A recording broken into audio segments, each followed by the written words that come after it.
Alors c'est bien du Roundup, des herbants, grands travaux. Celui-là, ça c'est du nouveau.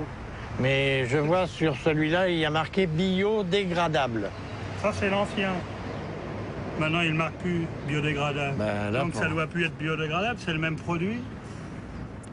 C'est parce qu'ils ne doivent plus avoir le droit de le marquer, ça ne doit pas être vraiment biodégradable. Fais gaffe qu'on n'en reçoive pas dans la figure. Quand même, non, je ne suis pas, je suis pas un assassin. Hein. Je suis sûr que ce soja Roundup Ready est mûr. On va pouvoir le récolter aujourd'hui. 11,5% d'humidité. C'est parfait pour la moisson. La première fois que j'ai entendu parler du soja Roundup Ready, c'était il y a 8 ans dans un magazine agricole. Ça avait l'air d'une innovation très intéressante. Le soja contient une protéine qui a été introduite dans la plante par manipulation génétique et qui la rend résistante au Roundup. Le Roundup est pulvérisé sur les plantes.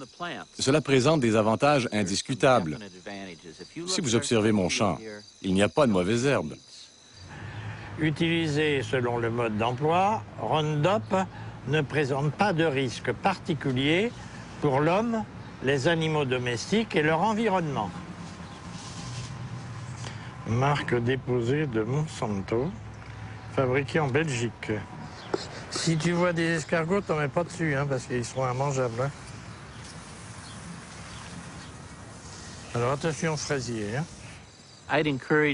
J'encourage vraiment les agriculteurs européens à s'intéresser de plus près à la technologie Roundup Ready. C'est un très bon système pour l'environnement et à long terme. Essayez-le.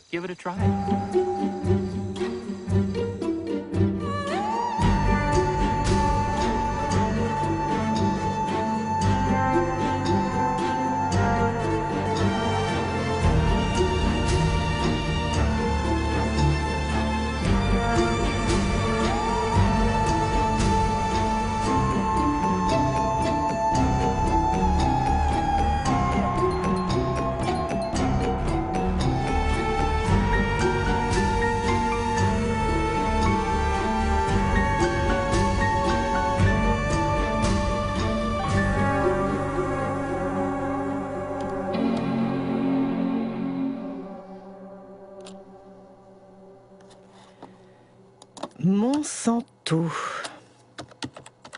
Ça fait 20 ans que je parcours le monde et partout j'ai entendu parler de cette multinationale américaine.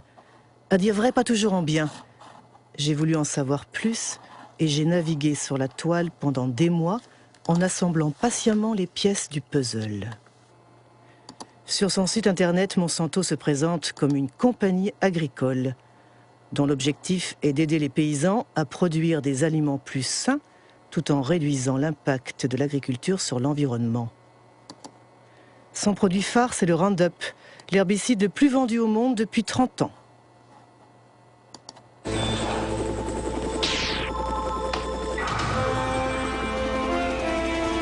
One shot. All it takes for weeds. Roundup. Monsanto est aussi le leader mondial de la biotechnologie. 90% des OGM cultivés sur la planète lui appartiennent. La plupart ont été génétiquement manipulés pour résister aux épandages de Roundup, comme le soja dit Roundup Ready, mot à mot, prêt pour le Roundup.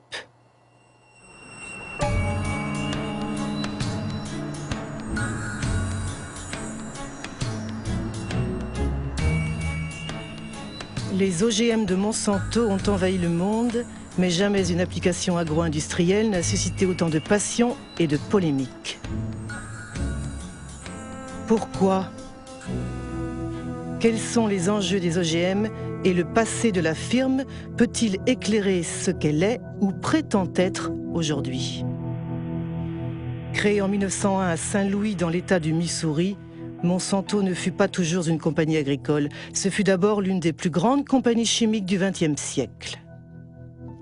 Chemistry is working for you, and very likely Monsanto is working for you. Monsanto, where creative chemistry works wonders for you. Les merveilles vantées par la publicité ont fait de Monsanto l'une des entreprises les plus controversées de l'ère industrielle. Agent orange, aspartame, Hormones de croissance. PCB. Les PCB. Ces huiles chimiques, utilisées comme isolants dans les transformateurs électriques, furent le fleuron de la firme pendant près de 50 ans. Elles s'appelaient Arochlor aux États-Unis, Pyralène en France ou Kloppen en Allemagne, jusqu'à leur interdiction au début des années 1980. Monsanto PCB.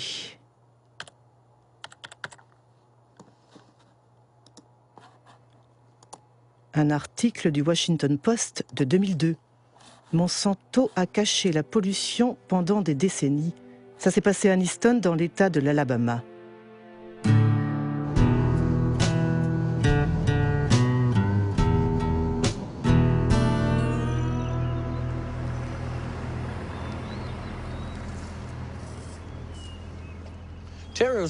Terry était mon petit frère. Il est mort en 1971 d'une tumeur au cerveau, d'un cancer des poumons et d'une maladie du cœur. Il avait 16 ans. Depuis 3 ans, j'ai perdu la plupart de mes amis.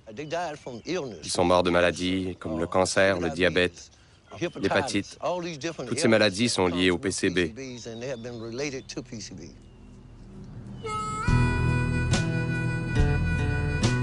C'est la route de Monsanto.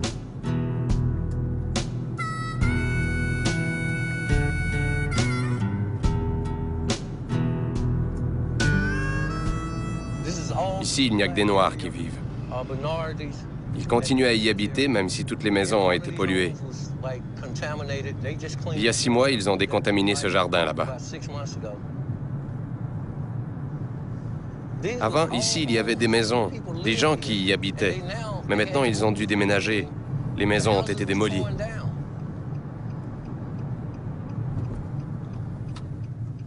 Ça, c'est la maison où mon frère est mort. C'est là que j'ai grandi.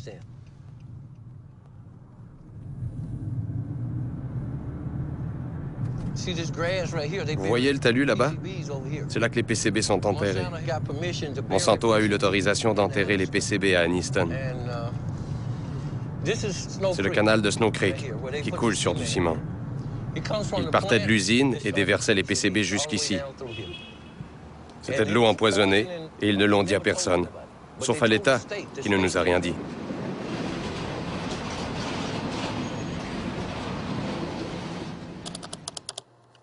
PCB, Monsanto savait. Mais savait quoi exactement? Une organisation environnementale de Washington, dirigée par l'écologiste Ken Cook, a mis en ligne les archives internes de la firme. La plupart sont classées confidentielles. Détruire après lecture. Un document de 1937. L'exposition au PCB provoque des effets toxiques sur tout l'organisme et des éruptions cutanées de type acné. 1961. Après la rupture d'un tuyau dans une usine utilisant des PCB, 2 ouvriers ont développé les symptômes d'une hépatite. 1966. Des scientifiques ont plongé des poissons dans l'eau du canal de Snow Creek. Tous sont morts au bout de 3 minutes et demie. Pollution. Lettre adressée aux responsables de vente en 1970. Ce document résume toute l'histoire. On peut y lire « Nous ne pouvons pas nous permettre de perdre $1 de vente ». Ils ont caché le fait qu'ils empoisonnaient leurs voisins d'Aniston parce qu'ils ne voulaient pas perdre $1.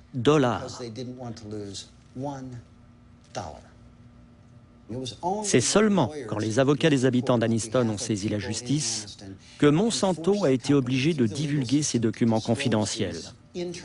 Nous avons alors découvert ce qu'ils savaient depuis longtemps. Ils savaient la vérité depuis le début. Ils ont menti. Ils ont caché la vérité à leurs voisins et aux autorités gouvernementales. Et lorsqu'ils ont finalement informé les autorités, celles-ci, au lieu de se placer du côté des empoisonnés, ont protégé la compagnie. Elles ont soutenu Monsanto. C'est scandaleux, absolument impardonnable.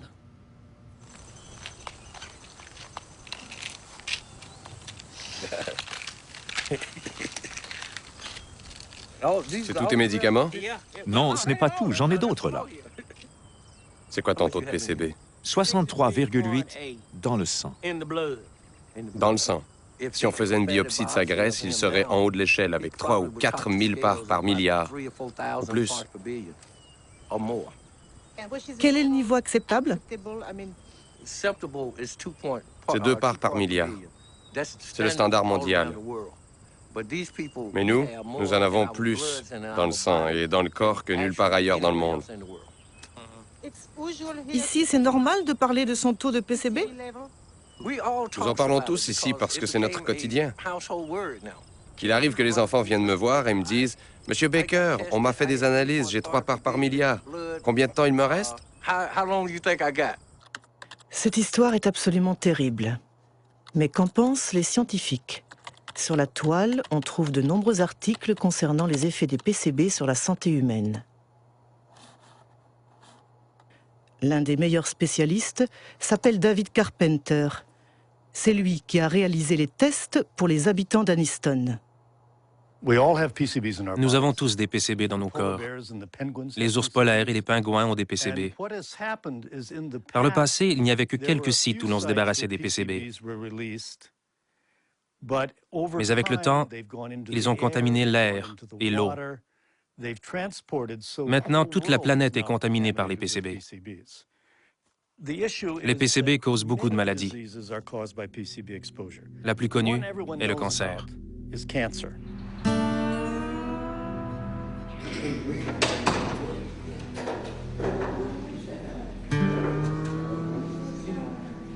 My test results stated that I had 202 parts per billion in my system.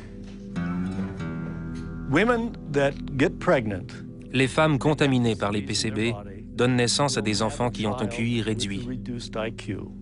29.6. Les PCB réduisent le fonctionnement de la thyroïde. Les PCB perturbent les hormones sexuelles. Pass away, just let me pass away. Pass away in peace. He's gonna pay, I said then. He's gonna pay for the way that he has done to us. En 2001, 20 000 habitants de Anniston ont porté plainte contre Monsanto. La compagnie et sa filiale Solutia ont finalement été condamnés à payer 700 millions de dollars pour indemniser les victimes, décontaminer le site et construire un hôpital spécialisé. Mais aucun dirigeant de Monsanto n'a été poursuivi. Dans le système juridique américain, il est très rare que des cadres ou des dirigeants d'entreprise soient considérés comme pénalement responsables. En revanche, on a la possibilité d'attaquer les entreprises au civil. On les fait payer. En vérité, les dommages et intérêts payés des décennies plus tard par les sociétés ne représentent qu'une fraction de leurs profits. C'est donc rentable de garder le secret. On peut se demander quel secret ils gardent actuellement. On ne peut jamais faire confiance à une grosse société comme Monsanto pour nous dire la vérité sur un produit ou un problème de pollution. Jamais. On ne peut pas faire confiance à Monsanto, a dit Ken Cook. Et si on prenait l'exemple du Roundup, l'herbicide favori des jardiniers et paysans, c'est quoi au juste? C'est le nom commercial donné par Monsanto au glyphosate, un herbicide dit non sélectif ou total parce qu'il détruit toutes les plantes. Mis sur le marché en 1974, il a connu un succès fulgurant parce que Monsanto a toujours affirmé qu'il était biodégradable et bon pour l'environnement. Voici Roundup, le premier désherbant biodégradable. Il détruit les mauvaises herbes de l'intérieur jusqu'aux racines et ne pollue ni la terre ni l'os de Rex. Roundup, le désherbant qui donne envie de désherber. Roundup biodégradable. Ken Cook a raison. La firme a été condamnée 2 fois pour publicité mensongère. La première, c'était à New York en 1996. Et la deuxième, en France, l'année dernière. Les juges ont considéré que les mentions biodégradables, laissent le sol propre et respectent l'environnement, étaient des messages publicitaires trompeurs. D'autant plus que selon les études effectuées par le groupe Monsanto lui-même, un niveau de dégradation biologique de 2% seulement peut être obtenu après 28 jours. Voilà pourquoi la mention biodégradable a récemment disparu des bidons. Mais ce n'est pas tout. De nombreuses études scientifiques montrent que le Roundup est hautement toxique. Un exemple ? Le Roundup provoque des dysfonctionnements de la division cellulaire. Une étude du professeur Robert Bellet.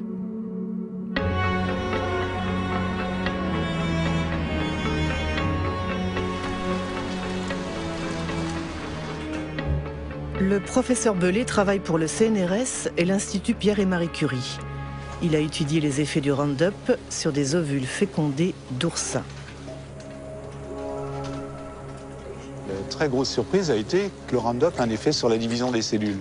Et très vite, on s'est aperçu que ce qui était touché par le Roundup était un point clé de la division. C'est-à-dire pas les mécanismes de la division elle-même, mais les mécanismes qui contrôlent la division des cellules. Il faut comprendre comment naît un cancer. Les cellules, au départ, ne sont pas cancéreuses, et à partir d'un certain moment, il y a des modifications en elles, et la modification principale, c'est ce qu'on appelle devenir instable du point de vue génétique. Et c'est ce premier dérèglement qu'on a observé avec le Roundup. Et c'est pour ça que l'on dit que pour nous, le Roundup induit les premières étapes qui conduisent au cancer. Et nous faisons attention de ne pas dire induisent des cancers, puisque les cancers, on les verra dans 30 ou 40 ans. On s'est tout de suite, nous, rendu compte de l'importance que ça pouvait avoir au niveau des utilisateurs, puisque les doses correspondaient à des doses quand même très en dessous des doses qu'utilisent les gens. Et on s'est dit, mince, il faut vraiment qu'on alerte le mieux possible et le plus vite possible l'opinion publique, d'une certaine façon. Alors pour faire ça, moi je me suis dit, le meilleur système, c'est de m'adresser à mes tutelles. Et j'étais un peu surpris, même très surpris. On nous a suggéré ou fortement incité à ne pas communiquer parce qu'il y a cette question des OGM derrière. Cette histoire est incroyable. On a caché la toxicité du Roundup pour protéger le développement des OGM. Reprenons l'histoire des OGM à son début.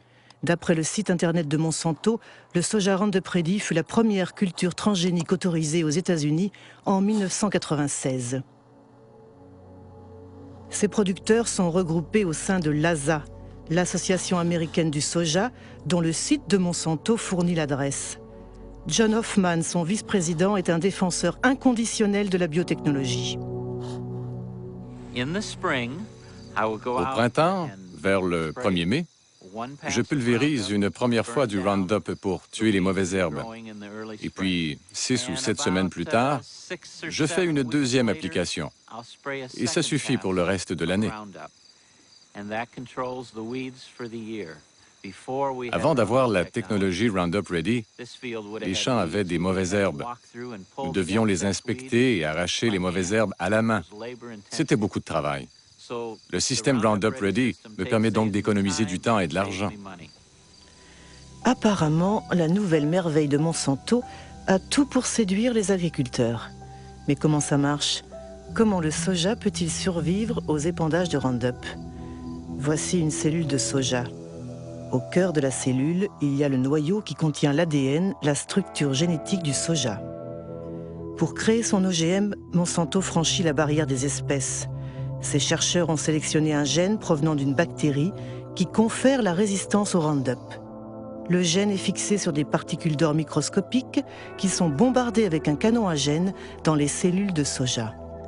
Le gène pénètre l'ADN et fabrique une protéine qui permet à la plante de résister au Roundup.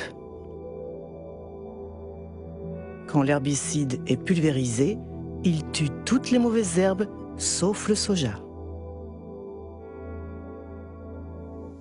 À dire vrai, c'est quand même une sacrée prouesse technologique. Mais tout de même, ce soja destiné à être arrosé par un herbicide puissant finira dans l'assiette du consommateur. On imagine donc qu'il a dû être soigneusement testé avant sa mise sur le marché. Qui était ministre de l'Agriculture à l'époque? C'est Dan Glickman, qui fut ministre de Bill Clinton de 1995 à 2000.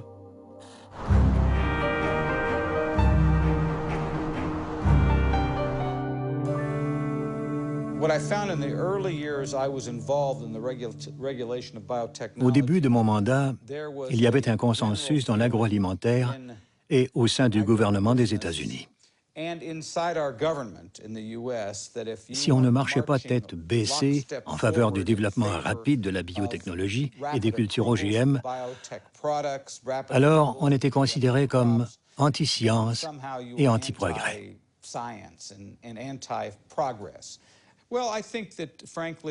Franchement, je pense qu'on aurait dû faire plus de tests.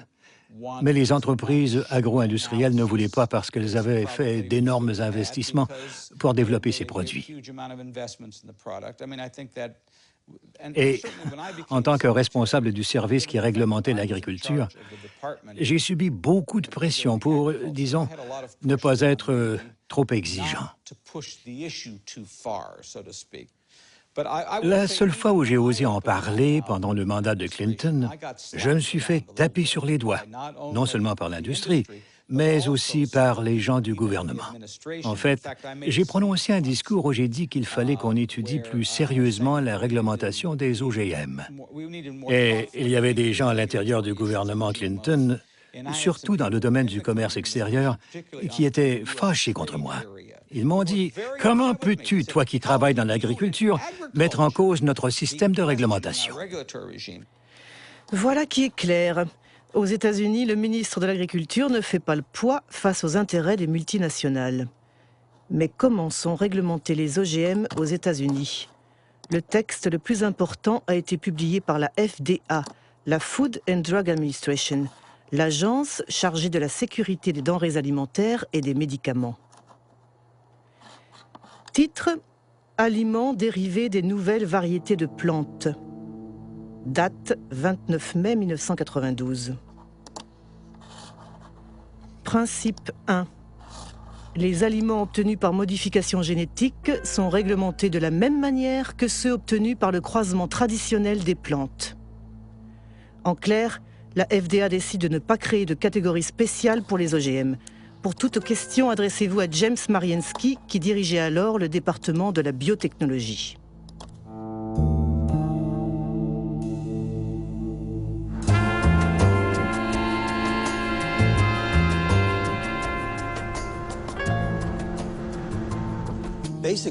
En gros, le gouvernement a pris la décision de ne pas créer de nouvelles lois.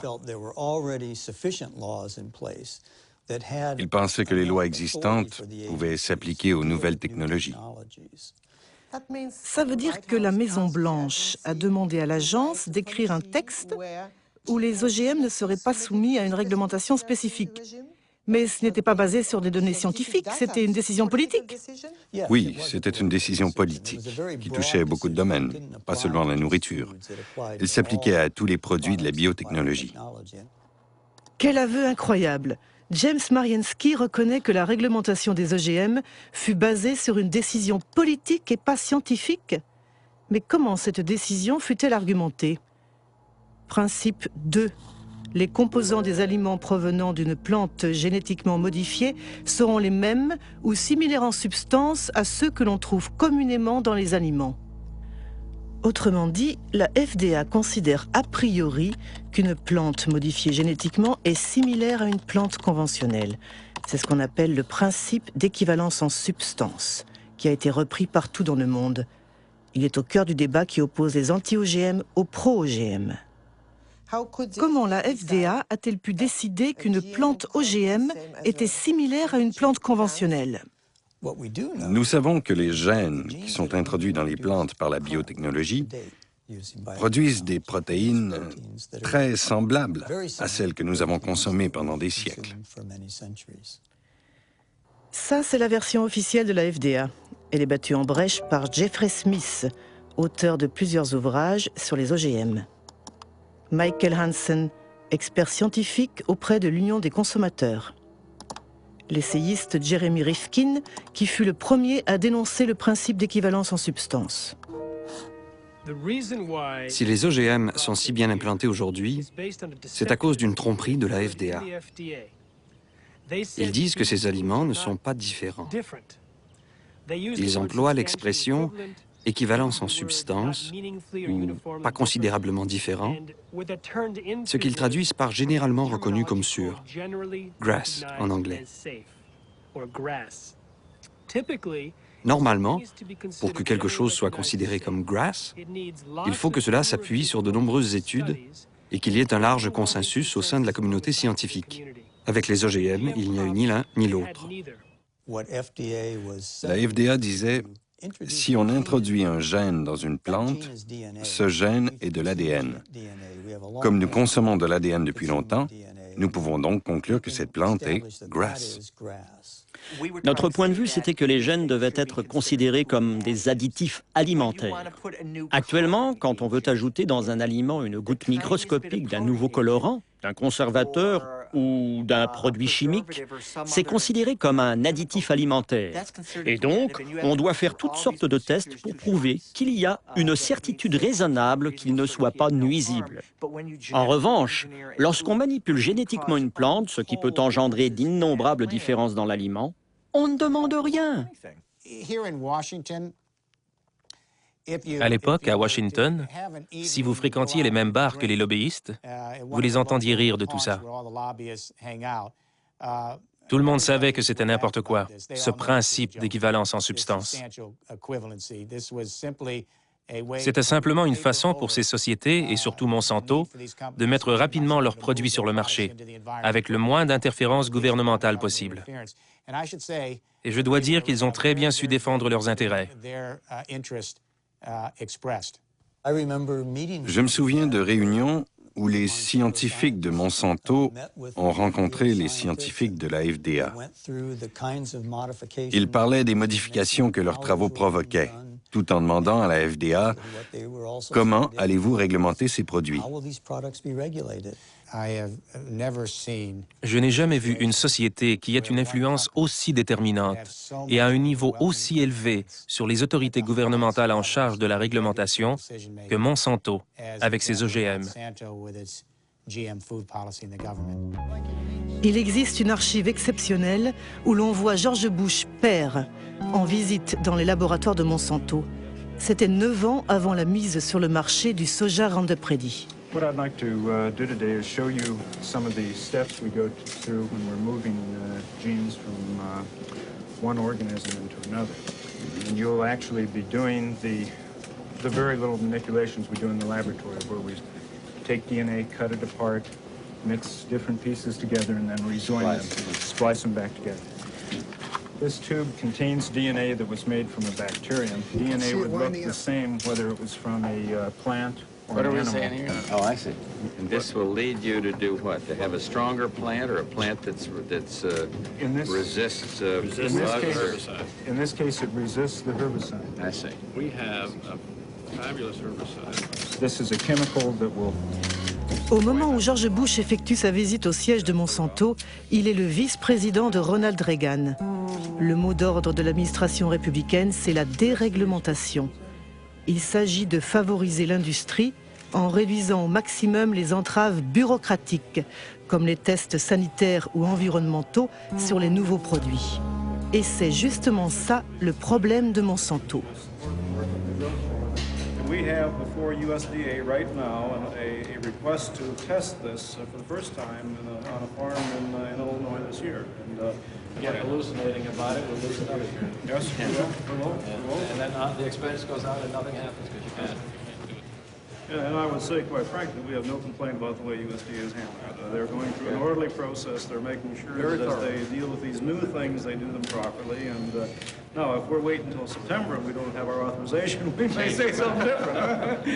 Call me. We're in a dereg business.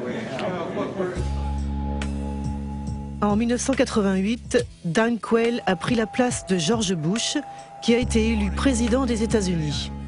4 ans plus tard, le nouveau vice-président rend public que la politique américaine en matière d'OGM conforme aux souhaits de Monsanto. We are taking this step as part of the President's Regulatory Relief Initiative, now in its second phase. The United States is already the world leader in biotechnology, and we want to keep it that way. In 1991 alone, it was a $4 billion industry. it should reach at least $50 billion by the year 2000, as long as we resist the spread of unnecessary regulation. Vous pensez que c'était un complot? Le mot complot est un peu fort, mais du point de vue de la firme, disons que c'était une prise de pouvoir absolument sans faute. Très tôt, un certain Michael Taylor est devenu l'administrateur adjoint de la FDA, au moment où la réglementation des OGM était rédigée.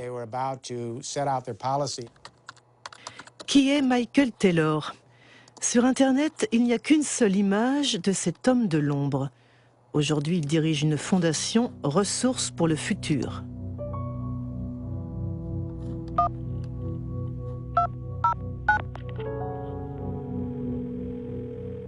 Hello, Marie-Monique speaking. Hello, it's Mike Taylor.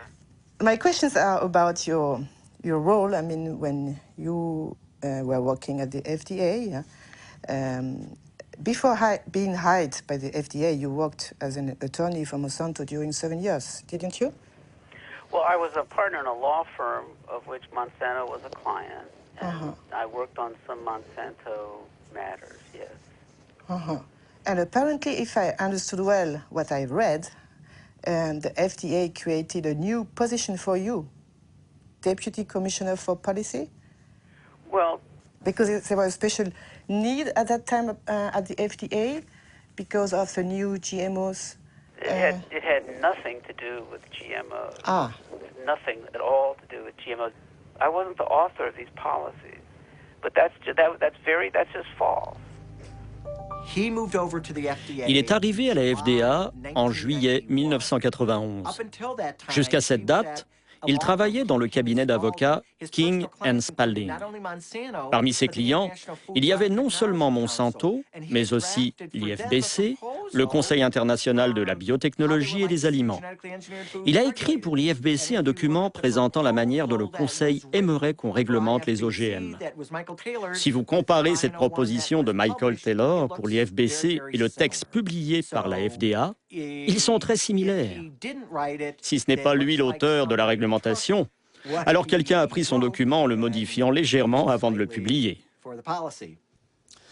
À l'époque, M. Taylor était commissaire adjoint et c'est lui qui dirigeait le projet. Il était le chef, le leader de la réglementation, chargé de faire en sorte que le projet soit conduit à son terme. Monsanto a su parfaitement mener le jeu politique et légal. Ils ont joué un rôle clé dans l'autorisation de mise sur le marché de l'hormone de croissance bovine et au-delà, dans la manière dont le gouvernement américain a géré la biotechnologie.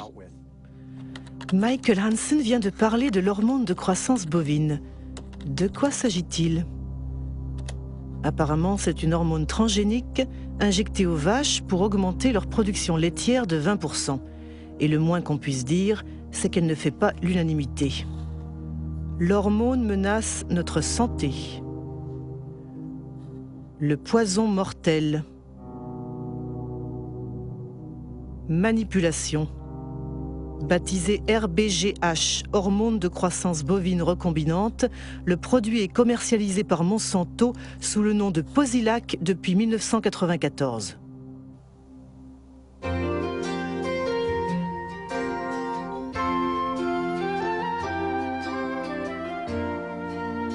Posilac is the single most tested new product in history. You'll soon see the dramatic results Posilac can offer you. En 1985, Monsanto a déposé un dossier auprès de la FDA pour obtenir l'autorisation de mise sur le marché de Posilac. Les experts de l'agence ont analysé les essais réalisés par la firme sur des élevages expérimentaux. À la FDA, le vétérinaire en charge du dossier s'appelait Richard Burroughs. Dans une interview, il a déclaré que des officiels de l'agence ont supprimé et manipulé des données.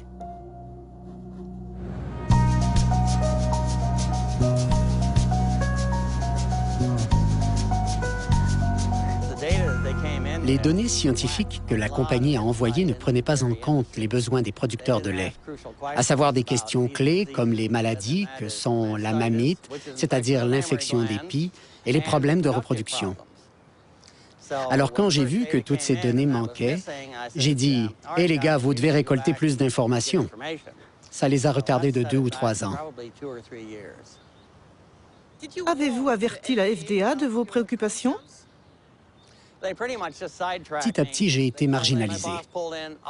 Mon chef a mis des proches sur le dossier et j'ai eu de moins en moins accès aux données, y compris les choses que j'avais personnellement demandées, comme les études sur la mamite. J'étais devenu un obstacle. Alors, ils ont décidé de m'éliminer en me mettant au placard. Finalement, j'ai été licencié. Un jour, on m'a raccompagné à la porte et c'était fini pour moi. Est-ce que vous avez été menacé? Oui, par les avocats de Monsanto. Quand j'ai contesté mon licenciement devant la justice, ils ont dit à mon avocat qu'il me ferait un procès si je révélais des secrets de la compagnie pour ma défense. Finalement, la FDA sera condamnée à réintégrer le vétérinaire trop consciencieux qui, écœuré, finira par démissionner. Mais ce n'est pas tout. Sur Internet, on parle aussi de documents volés à la FDA et transmis au docteur Samuel Epstein, qui dirige la coalition pour la prévention du cancer.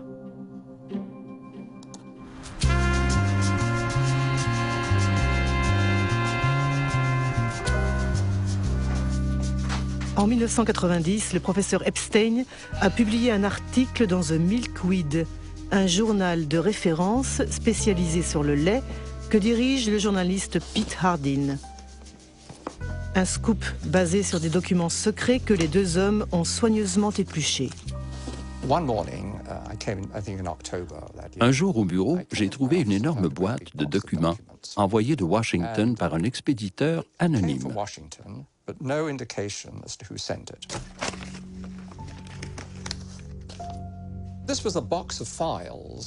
Cette boîte contenait toutes les données des études vétérinaires que Monsanto avait fournies à la FDA depuis 6 ans. Un vrai bonheur. La plupart de ces documents sont des originaux, avec la mention « Informations internes et confidentielles » qui ne peuvent pas être reproduites, révélées ou envoyées à l'extérieur de la société sans autorisation. C'est exactement ce qu'un journaliste d'investigation aime rendre public.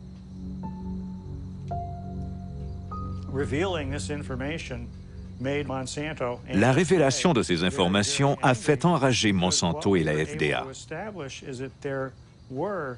Nous avons pu prouver que les changements physiologiques observés chez les animaux piqués avec l'hormone étaient dramatiques.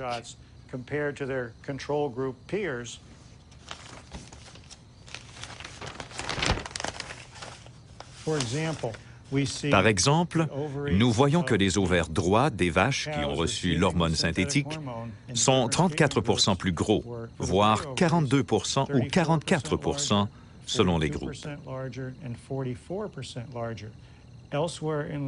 Par ailleurs, les dossiers volés montrent qu'il y a de graves problèmes de reproduction chez les animaux qui ont été traités. The data is conclusive. We provided the data, the raw data. And summary data is peer-reviewed data not done by us to support the submission. Every health authority who has looked at bovine somatotropin has found that it is completely safe for consumers. Pour Monsanto, non seulement l'hormone ne pose aucun problème, mais elle présente même des bénéfices pour le consommateur. Comme la composition chimique du lait n'est pas altérée par l'usage du Posilac, ses propriétés et son goût ne changent pas.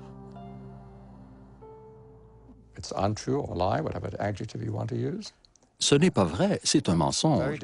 C'est un produit très différent pour plusieurs raisons. D'abord, comme les vaches souffrent souvent de mamite, il y a du pus dans le lait.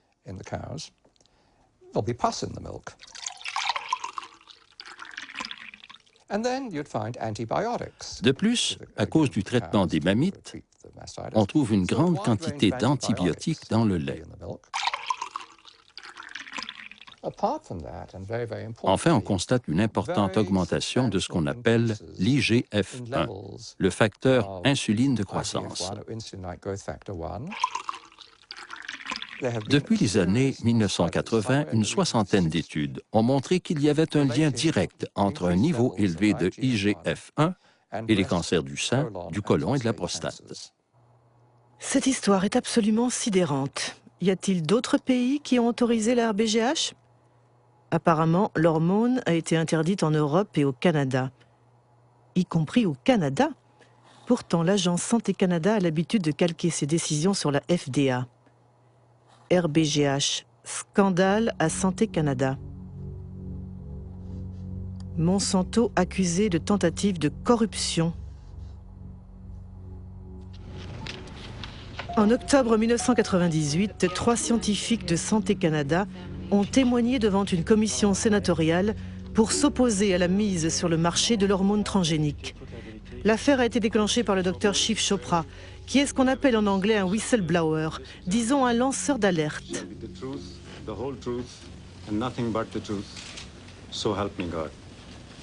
Je me demande quelle vérité je vais dire. Celle que je connais ou celle que le ministère me dit de dire.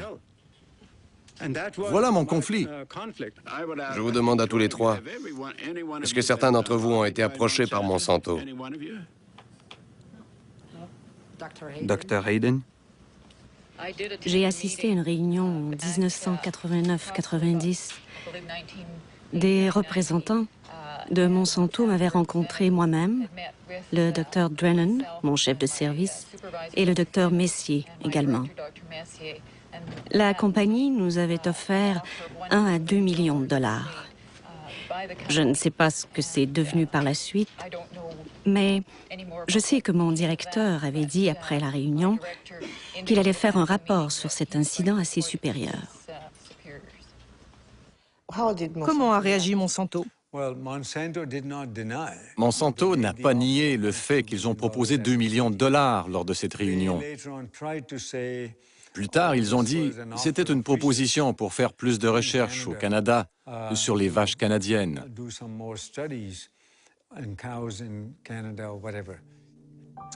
En tout cas, le résultat, c'est que l'hormone transgénique n'a pas été autorisée au Canada. À la suite des révélations canadiennes, le Parlement européen l'a banni pour toujours.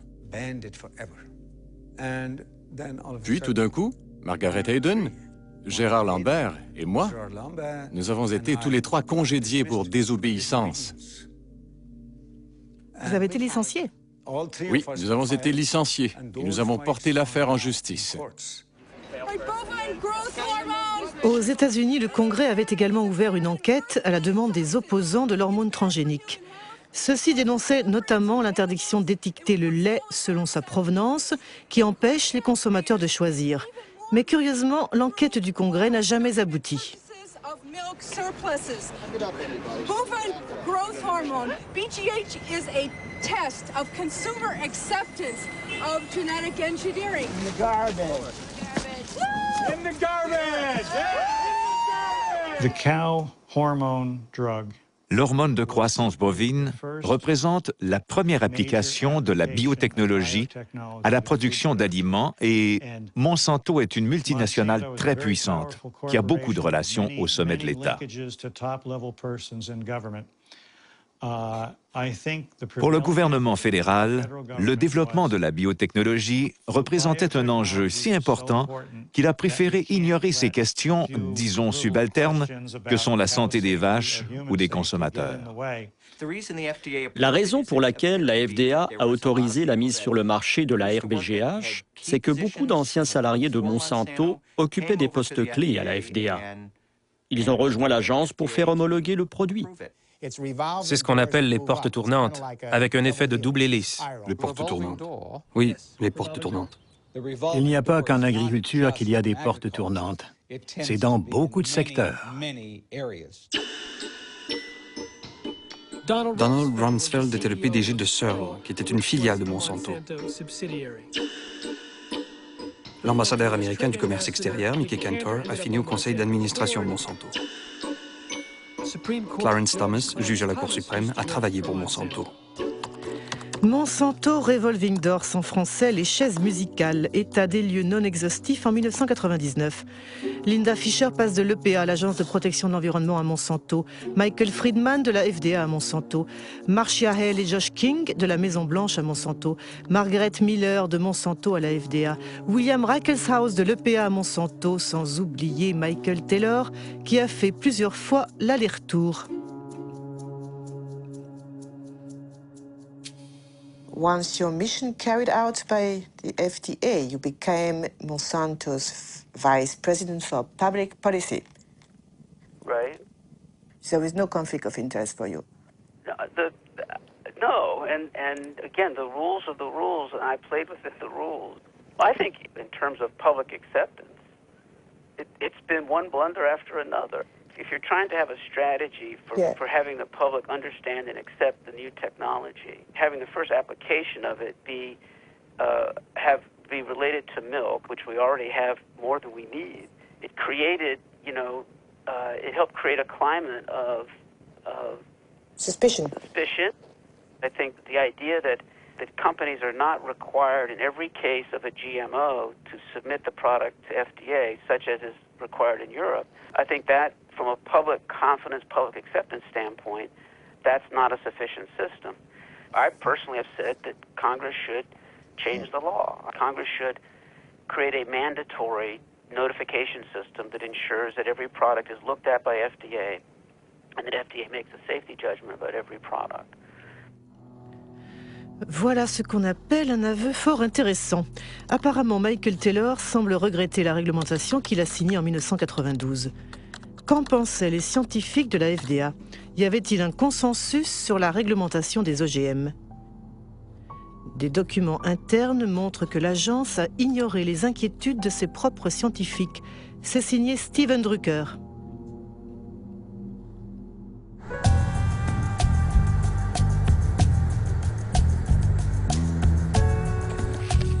Steven Drucker est un avocat qui travaille pour une coalition d'organisations non gouvernementales.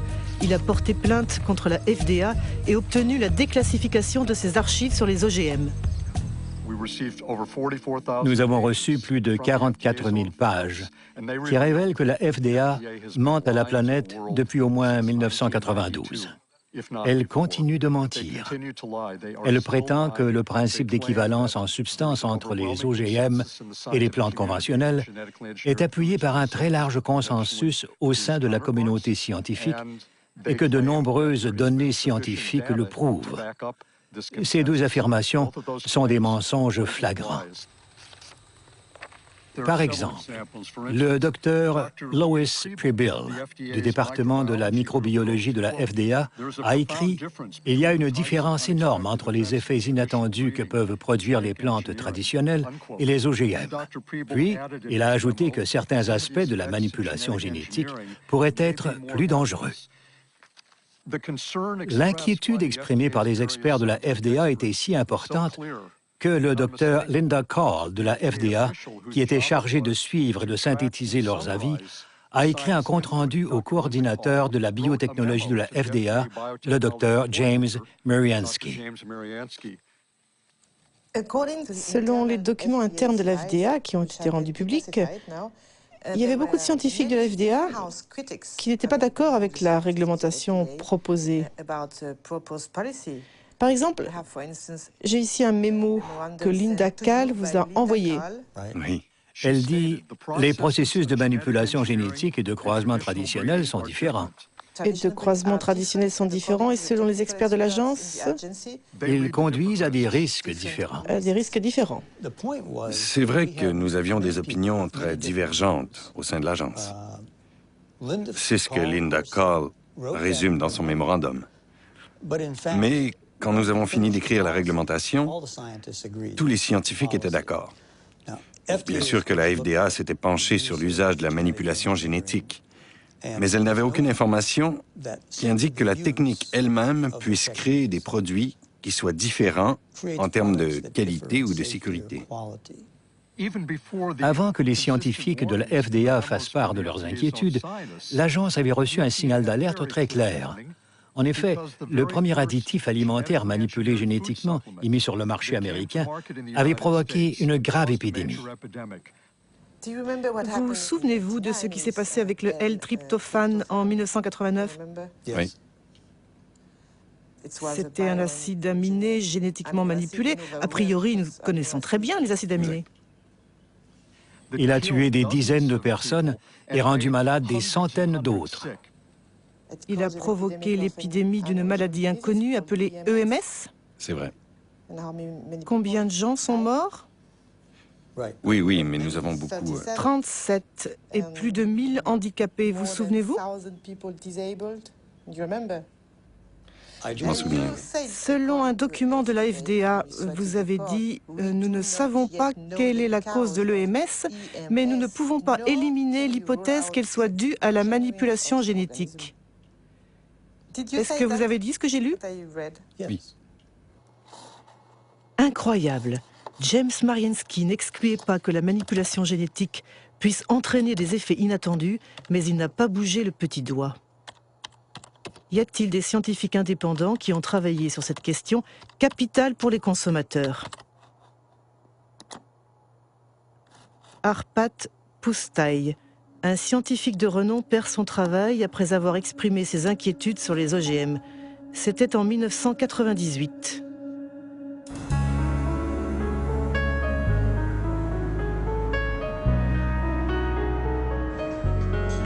Arpad Pusztai travaillait pour l'Institut Rowlett en Écosse et il avait dirigé une étude sur des pommes de terre transgéniques à la demande du ministère de l'Agriculture. Un budget de plus de 2 millions d'euros qui avait mobilisé 30 chercheurs pendant 2 ans pour préparer l'arrivée des OGM en Grande-Bretagne. Nous étions tous enthousiastes. J'étais enthousiaste. Le ministère pensait que si nous faisions cette étude en examinant tous les aspects, cela constituerait un soutien en faveur des OGM. Au moment de lancer les produits sur le marché, il pourrait dire que le meilleur laboratoire européen de nutrition avait trouvé qu'il n'y avait pas de problème. Arpad Pusztai est spécialiste des lectines. Ce sont des protéines qui ont une fonction insecticide et protègent les plantes contre les pucerons.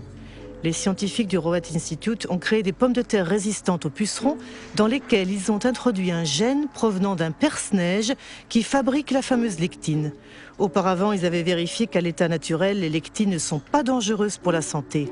Les pommes de terre transgéniques ont été testées sur des rats.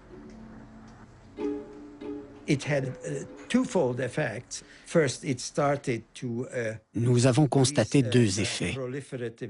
D'abord, une prolifération des cellules dans l'estomac, et cela n'est pas bien. Je ne dis pas que c'est cancéreux, mais cela peut faciliter le développement de tumeurs causées par des produits chimiques. De plus, le système immunitaire de l'estomac était en surchauffe. On ne sait pas si cela est bon ou mauvais, mais en tout cas, l'organisme traitait ces pommes de terre comme des corps étrangers. Nous étions convaincus que c'était la manipulation génétique qui était à l'origine du problème et pas le gène de la lectine, parce que nous l'avions testé tout seul à une concentration 800 fois plus élevée et il ne faisait pas de mal. C'était très important parce que la FDA parlait à l'époque d'une technologie neutre. Nous avons dit et publié que ce n'était pas le gène en soi qui était le problème, mais la technique d'insertion. Tandis que les premières cargaisons américaines de soja transgénique arrivent en Grande-Bretagne, Arpad Pusztai donne une interview à la BBC en accord avec sa direction. As a scientist actively working on the field, I find that it's very, very unfair to use our fellow citizens as guinea pigs. Je crois qu'ils ne me pardonneront jamais d'avoir dit cela. Monsanto a tout de suite compris l'importance de nos résultats. Ils étaient déjà au courant avant la diffusion de l'interview, parce que l'Institut de la recherche agricole d'Écosse recevait beaucoup d'argent de Monsanto. Donc, ils ont très vite compris la portée de notre étude. Le lendemain de la diffusion de l'interview, Arpad Pusztai est licencié et toute son équipe de recherche dissoute. Histologue réputé, le professeur Stanley Yuen avait été chargé d'étudier l'impact des pommes de terre transgéniques sur les organes des rats. Depuis cette affaire, il n'a plus aucune illusion sur l'indépendance de la science. J'étais extrêmement en colère et très perturbé. C'était comme si le sol se dérobait sous mes pieds. Qu'est-ce qui se passe?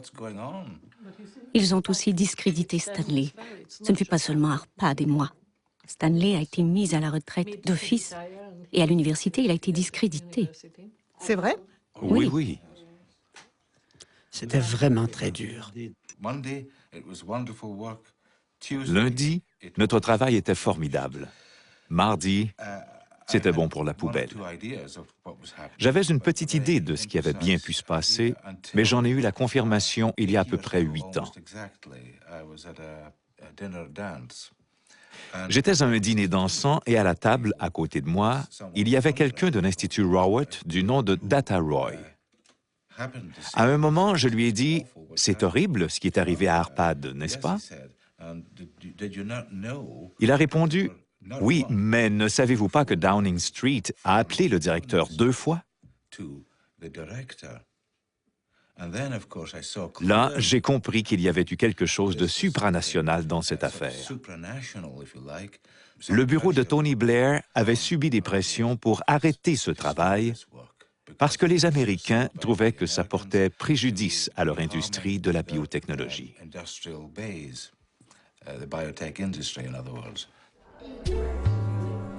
L'affaire d'Arpad Pusztai a entraîné un rejet massif des OGM en Grande-Bretagne, soutenu par Greenpeace. Au point qu'un an plus tard, Robert Shapiro, le PDG de Monsanto, a accepté de participer à une téléconférence organisée par l'association écologiste. C'est finalement la seule archive filmée qui existe de l'ancien PDG, qui avait fait basculer la compagnie dans l'ère de la biotechnologie en lançant un nouveau mot d'ordre, nourriture, santé et espoir.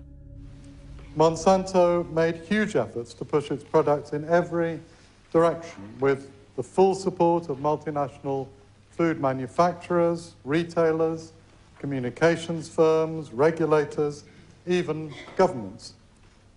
You behave not as a company offering life and hope, but as bullies, trying to force your products on us. If I'm a bully, I don't feel that I'm a very successful bully. I want to start by emphasizing that biotechnology is a tool. Biotechnology in itself is neither good nor bad. It can be used well or it can be used badly. The products that are on the market have been reviewed through the regulatory processes that society has established in order to assure not only safety, but the environmental safety of the products themselves. 10 ans après sa mise sur le marché, le soja Roundup Ready représente 90% du soja cultivé aux États-Unis. Et 70% des aliments vendus dans les commerces américains contiennent des produits transgéniques. À la différence de l'Europe, les consommateurs ne peuvent pas choisir car l'étiquetage des OGM est interdit. Une conséquence directe du principe d'équivalence en substance. J'ai un grain de soja dans la main et je peux le manger en toute sécurité. Je pense que la FDA est confiante que ce soja présente la même sécurité alimentaire que les autres variétés. Comment l'agence peut-elle en être sûre? C'est basé sur les données que la compagnie a fournies à la FDA et qui ont été évaluées par les scientifiques de l'agence. Et ce n'est pas dans l'intérêt d'une entreprise de conduire une étude pour ensuite en masquer les résultats. Comment James Mariinsky peut-il être aussi affirmatif? Si on tape Monsanto a falsifié des études scientifiques, on obtient 174 000 réponses. Parmi elles, un rapport de l'EPA, l'Agence de protection de l'environnement des États-Unis. Monsanto aurait falsifié des études sur les effets cancérigènes de la dioxine.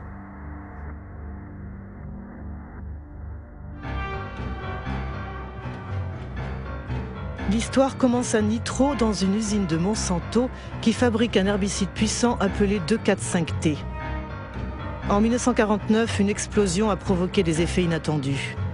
228 ouvriers ont développé une maladie très défigurante, la chloracné. L'origine, c'est la dioxine, un sous-produit hautement toxique que contient le 2,4,5-T.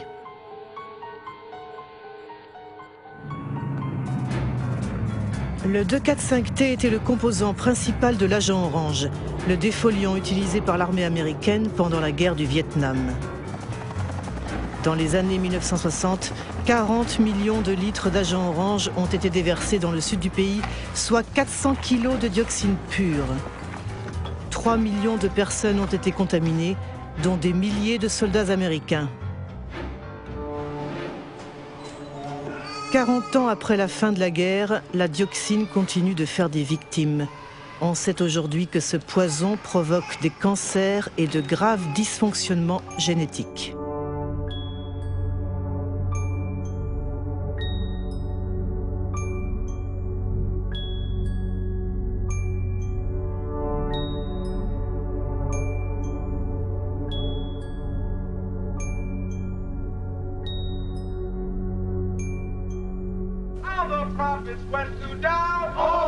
En 1978, alors que les vétérans américains portaient plainte contre les fabricants de l'agent orange pour obtenir des réparations, Monsanto a sponsorisé des études sur les effets à long terme de la dioxine. La compagnie a payé des scientifiques pour comparer l'état de santé des travailleurs exposés 30 ans plus tôt lors de l'accident dans l'usine de Nitro à celui de travailleurs non exposés. 2 personnes connaissent très bien ce dossier. William Sanjour, qui dirigea le département des déchets toxiques à l'Agence de protection de l'environnement, et Gerson Smoger, un avocat qui défend les vétérans de la guerre du Vietnam. En 1990, le docteur Kate Jenkins, une de mes collègues à l'EPA, a rédigé un mémorandum à propos d'allégations selon lesquelles les études réalisées par Monsanto présentaient des défauts. Si elles avaient été conduites correctement, les résultats auraient été à l'opposé de ceux trouvés par Monsanto. Leurs études montraient que la dioxine n'était pas cancérigène pour l'homme. Ils avaient les données des études et ils ont manipulé leur interprétation pour parvenir à la conclusion qu'ils voulaient. Une étude ne se fait jamais comme ça, jamais. Mais c'est comme ça qu'ils ont obtenu ce qu'ils voulaient. Plus tard, on a découvert qu'il y avait 5 personnes cancéreuses qui, dans une étude, avaient été enregistrées comme ayant été exposées à la dioxine. Dans l'autre étude, ces 5 mêmes personnes étaient présentées comme non exposées. En mettant ces personnes dans le groupe des non exposés, on avait l'impression qu'il y avait autant de cancers dans les 2 groupes. Donc, ils ont conclu qu'il n'y avait pas de différence. C'est ainsi que des dizaines de milliers de vétérans ont été déboutés de leur demande de réparation pour avoir été exposés à l'agent orange. Ces études ont affecté toute la réglementation aux États-Unis pendant 7 à 9 ans. Comme Kate Jenkins était une bonne scientifique et une bonne employée de l'EPA, et soit dit en passant, quelqu'un de courageux, elle a écrit un rapport au conseil scientifique de l'EPA en leur demandant de réexaminer ces 2 études pour vérifier leur méthodologie. En fait, il n'y a jamais eu d'investigation sur Monsanto. Personne n'a enquêté sur les 2 études. Personne. La seule enquête réalisée a porté sur Kate Jenkins, sur celle qui a tiré la sonnette d'alarme. Sa vie est devenue un enfer. Ils l'ont harcelée. Ils l'ont fait changer de poste. Ils l'ont persécutée. Faites-vous confiance à la firme Monsanto quand elle dit que ces OGM ne posent pas de problème pour la santé? Je ne crois pas un mot de ce que dit cette société. Tout ce qu'elle dit doit être vérifié par des personnes indépendantes, à condition que ces personnes soient compétentes et vraiment indépendantes. Eh bien, justement, pour prouver l'innocuité du soja Roundup Ready, Monsanto a réalisé une étude qui a été publiée en 1996 dans une revue scientifique de référence. Elle était censée mesurer les effets du soja transgénique sur la santé des animaux et notamment des rats. Cette étude a été soigneusement décortiquée par un scientifique danois, aujourd'hui décédé, et le Norvégien Jan Prime. Pour moi, cette étude a peu de valeur. Elle est très décevante. Surtout quand on sait qu'elle a servi de base au principe d'équivalence en substance.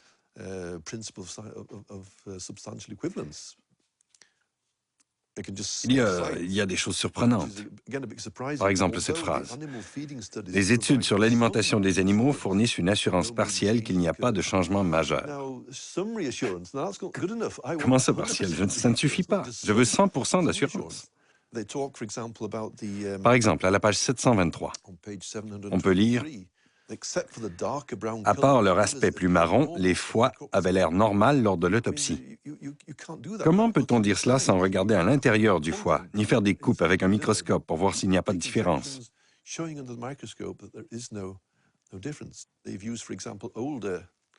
De plus, ils ont utilisé des rats âgés. Si on veut camoufler les problèmes, il n'y a rien de mieux que de prendre des animaux adultes, car ce sont les jeunes qui permettent de montrer si une modification s'est produite. On peut dire que c'est de la mauvaise science, car ils ont fourni très peu de données. Avez-vous essayé d'obtenir les données brutes de l'étude sur les rats? Pas moi, mais un collègue. Ça a été très long et très frustrant, car il a fallu qu'il passe de bureau en bureau, et finalement, la réponse a été négative. S'il n'y avait rien à cacher, ça ne devrait pas être un problème. Les données devraient être à la disposition de tout le monde pour que l'on puisse travailler dessus. Mais, quand on voit qu'ils dissimulent les données, on devient suspicieux, car on se demande pourquoi ils les cachent comme ça.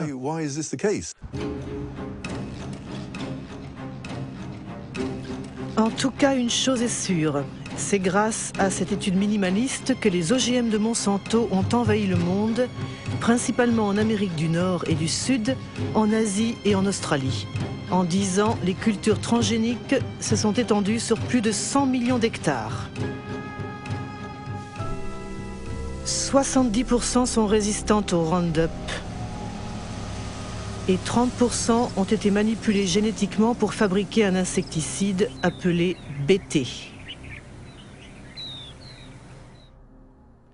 Depuis 2001, la compagnie publie un document intitulé The Pledge, la promesse, une sorte de charte éthique où elle tente de répondre à ses détracteurs en justifiant ses pratiques.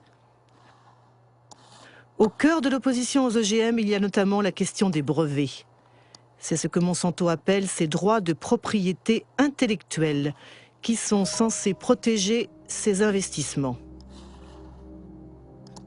En Amérique du Nord, chaque fermier qui achète des semences transgéniques doit signer un contrat d'utilisation de la technologie, où il s'engage à respecter le brevet obtenu par la compagnie sur le gène manipulé.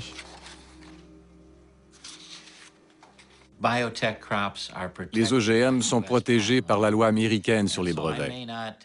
C'est pourquoi je n'ai pas le droit de garder des graines pour les replanter l'année suivante. C'est une protection pour Monsanto et les sociétés de la biotechnologie, parce qu'elles ont investi des millions et des millions de dollars pour créer cette nouvelle technologie. Mais comment la firme Monsanto peut-elle savoir que quelqu'un a ressemé ses graines ?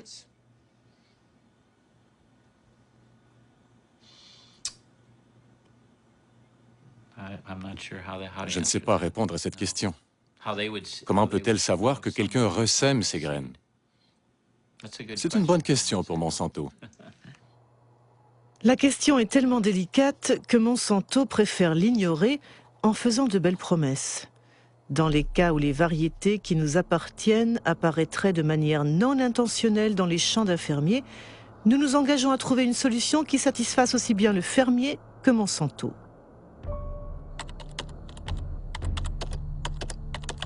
La réalité semble beaucoup moins idyllique. Le Centre pour la sécurité alimentaire de Washington a publié une étude sur les paysans poursuivis par Monsanto pour non-respect du brevet sur les semences. il a recensé au moins une centaine de procès et de nombreuses faillites. Parmi les victimes, Troy Roche, un agriculteur de l'Indiana.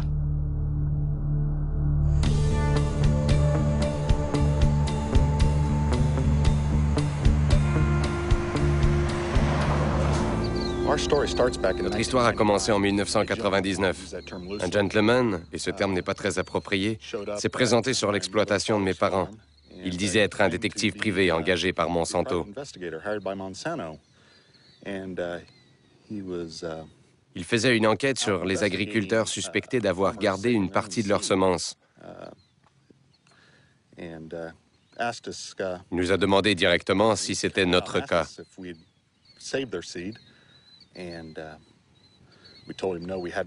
Nous avons répondu que non en lui montrant les factures de nos achats d'herbicides et de graines. On lui a même indiqué les adresses des négociants pour qu'il aille vérifier lui-même, mais il a décliné notre proposition. Suite à cet incident, Monsanto a attaqué notre famille en justice. Monsanto a fourni des documents qui étaient censés être des analyses d'échantillons prélevés sur notre ferme. Pour obtenir ces échantillons, Monsanto avait dû entrer sur nos terres sans notre autorisation et donc les voler. Je me souviens que cette année-là, nous avions planté 200 hectares de soja Roundup Ready. C'était un contrat que nous avions avec un semencier pour multiplier des semences. Le contrat était très précis puisqu'il indiquait les champs dans lesquels nous allions semer. C'était facile à vérifier et tout le monde le savait. Pourquoi avez-vous négocié un arrangement à l'amiable avec Monsanto? Au bout de 2 ans et demi, la famille était totalement détruite à cause du stress. Leur action menaçait le travail de 5 générations. Si Monsanto avait gagné, nous aurions tout perdu, parce qu'ils auraient tout pris. Tout. Good morning. Morning, sir. How are you this morning, Troy? I'm well. How are you, David? Still surviving? Good. Troy Roche et David Runyon exploitent du soja conventionnel. Tous les deux ont été victimes de ce qu'on appelle aux États-Unis la police des gènes. Créée par Monsanto pour imposer sa loi dans les champs, la police des gènes sème la terreur dans les campagnes américaines où l'on dénonce les méthodes totalitaires d'un monde dominé par les OGM. Troy, j'ai des photos que j'aimerais que tu regardes. Voici ce que j'ai fait pour les empêcher de revenir sur mes terres.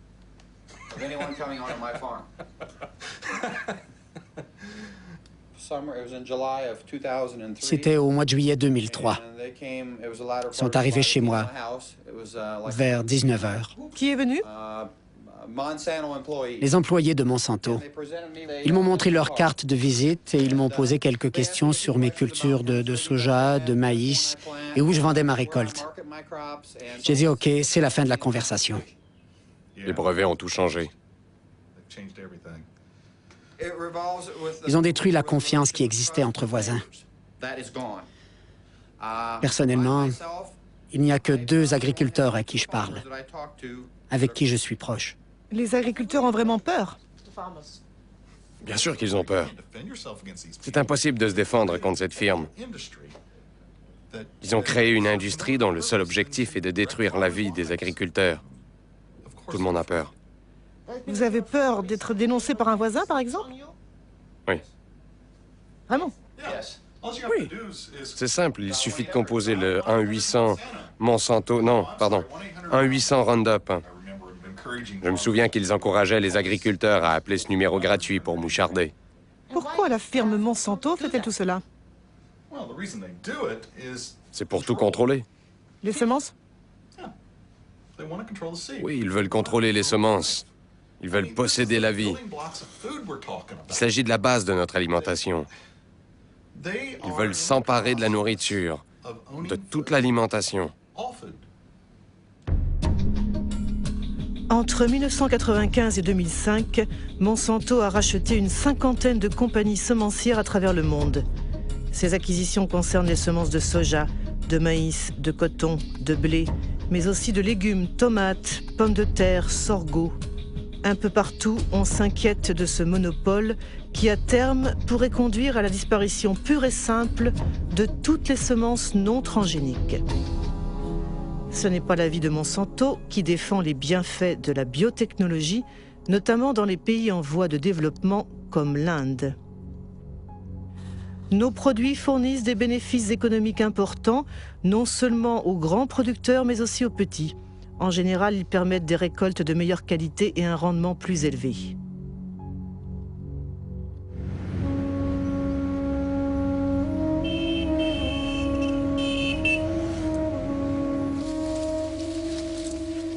L'Inde est le 3e producteur mondial de coton. En 1999, Monsanto a racheté Maïko, la première compagnie semencière du pays. 2 ans plus tard, le gouvernement indien autorisait les cultures BT, appelées Bollgard, qui ont été manipulées pour fabriquer un insecticide censé repousser les attaques du ver américain, un parasite du coton.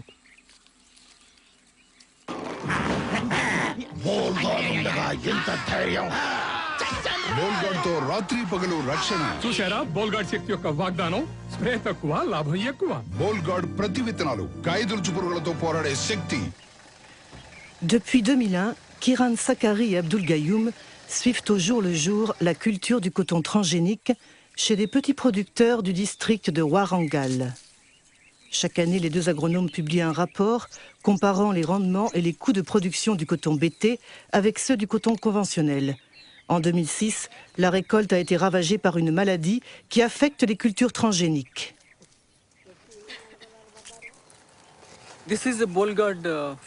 Les plants de ce champ de coton Bollgard sont infectés par ce qu'on appelle la rhizoctonia. À l'inverse d'une plante saine, l'intérieur de la tige est filandreux. C'est typique de cette maladie. Tous les agriculteurs disent qu'ils n'ont jamais vu ça. Dans l'étude que nous avions conduite en 2001, nous avions observé la maladie uniquement dans quelques plants de coton BT. Mais avec le temps, elle s'est répandue. Et maintenant, on la constate non seulement dans les champs de coton BT, mais aussi dans les champs non transgéniques. Personnellement, je pense qu'il y a une mauvaise interaction entre la plante manipulée et le gène qui a été introduit.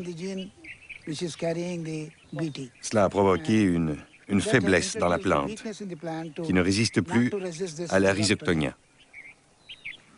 Sur le site Internet de Maïko Monsanto, j'ai lu que le coton BT est censé réduire de 78% la consommation de pesticides et d'augmenter le rendement de 30%. Mais c'est un bide total. Invariablement, au bout de 70 à 90 jours, il faut traiter les plantes contre le ver américain, même sur le coton BT. Mais comment expliquez-vous qu'autant de paysans aient acheté des semences BT? Pour les paysans, l'offre est très réduite. Lors de la dernière saison, il était très difficile de trouver des semences non BT sur le marché.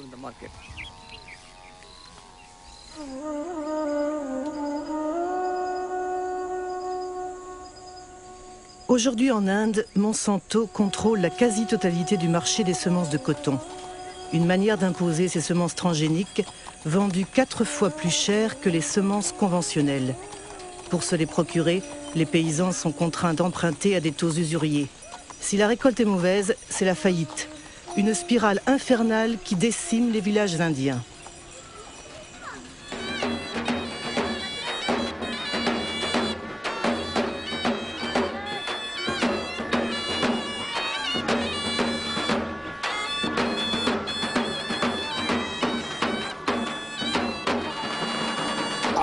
जी आपल्या इथं आत्महत्या झाली ती कशामुळे झाली BT cotton अजून काय कारण होतं कर्जबाजारी वय काय होतं 25 हा ही कंझ्युम्ड पेस्टिसाइड 1 litre pesticide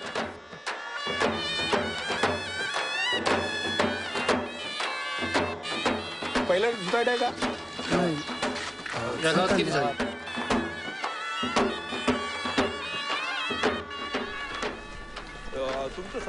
Des drames comme celui que nous venons de voir se produisent 3 fois par jour dans la région de Vidarbha, où le coton BT a été introduit en 2005. Certes, le suicide des producteurs de coton n'est pas un phénomène nouveau en Inde, mais avec les OGM, il s'est considérablement accentué. mais rares sont ceux qui osent dénoncer publiquement ce scandale international qui oppose le pot de terre au pot de fer.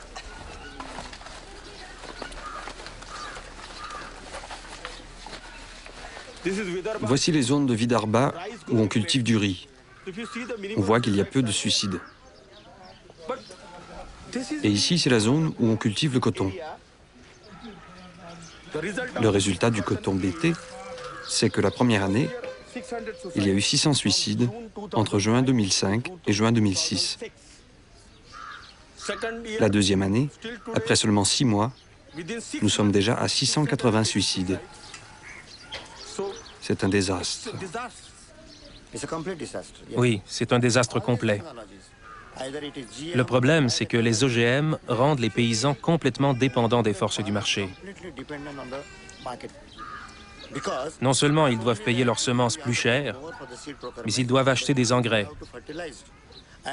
De plus, la consommation d'insecticides n'est pas réduite. C'est un mensonge. Monsanto dit que les OGM sont adaptés aux petits paysans. Qu'en pensez-vous? Notre expérience prouve que c'est complètement faux. C'est un mensonge.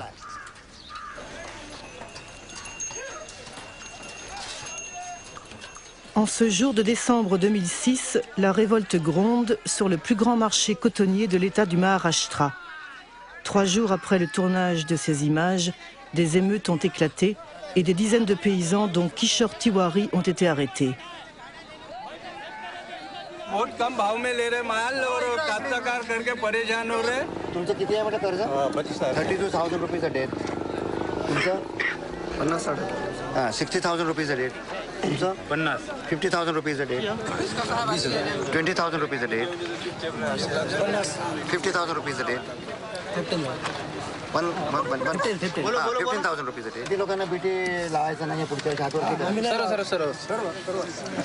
They don't want to go for the PT.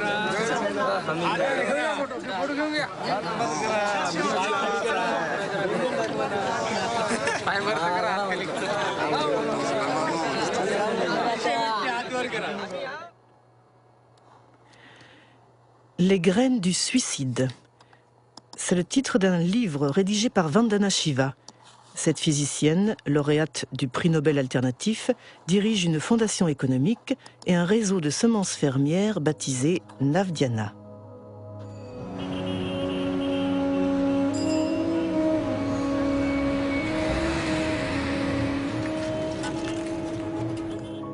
Vandana Shiva s'est d'abord battue contre la première révolution verte, celle des années 1960 qui a introduit l'agriculture industrielle en Inde. Aujourd'hui, elle dénonce ce qu'elle appelle la seconde révolution verte, celle des OGM de Monsanto protégés par des brevets. La différence entre les deux, c'est que la première révolution verte était dirigée par le secteur public et les agences gouvernementales contrôlaient la recherche. La seconde révolution verte est dirigée par Monsanto. La deuxième différence, c'est que la première révolution verte avait certes l'objectif caché de vendre plus de produits chimiques, mais sa motivation principale était tout de même de fournir plus de nourriture et d'assurer la sécurité alimentaire. Au bout du compte, même si cela s'est fait au détriment d'autres cultures comme les légumineuses, on a produit plus de riz et de blé pour nourrir les gens. La seconde révolution verte n'a rien à voir avec la sécurité alimentaire. Son seul but, c'est d'augmenter les profits de Monsanto. Ils ont toujours dit que la manipulation génétique était un moyen d'obtenir des brevets. C'est cela leur vrai objectif. Si vous regardez la stratégie de recherche que Monsanto déploie en ce moment, la firme est en train de tester une vingtaine de plantes où elle a introduit des gènes BT. La moutarde, le gombo, l'aubergine, le riz et le chou-fleur. Une fois qu'elle aura imposé comme norme le droit de propriété sur les graines génétiquement modifiées, elle pourra encaisser des royalties. Nous dépendrons d'elle pour chaque graine que nous semons et chaque champ que nous cultivons. Si elle contrôle les semences, elle contrôle la nourriture. Elle le sait, c'est sa stratégie. C'est plus puissant que les bombes, c'est plus puissant que les armes, c'est le meilleur moyen de contrôler les populations du monde. À ce réquisitoire musclé, Monsanto répond qu'il n'en est rien en brandissant les engagements de son pledge. Intégrité, Dialogue, transparence, partage. We want to participate constructively in the process by which societies around the world try to develop good answers to those questions. Are the products going to be safe for the environment? How are they going to affect biodiversity? How are they going to affect other plants and insects and birds? What about outcrossing of genes? What happens if genes do outcross into wild species? To me, that means, among other things, listening carefully and respectfully to all points of view. Avec l'air de rien, Robert Shapiro vient de parler d'un sujet très délicat qui inquiète vivement tous les opposants aux OGM, la contamination transgénique. Monsanto préfère parler de présence accidentelle faisant partie de l'ordre naturel. Apparemment, les OGM ont déjà contaminé le maïs mexicain. C'est ce que révèle une étude publiée par la revue scientifique Nature. Signé par le professeur Ignacio Chapela de l'université Berkeley, cet article a provoqué une vive polémique.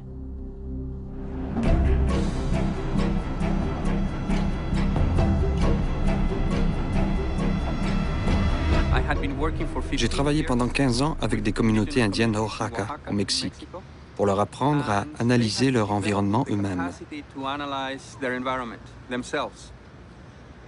L'un de mes étudiants est parti pour les entraîner à détecter les OGM.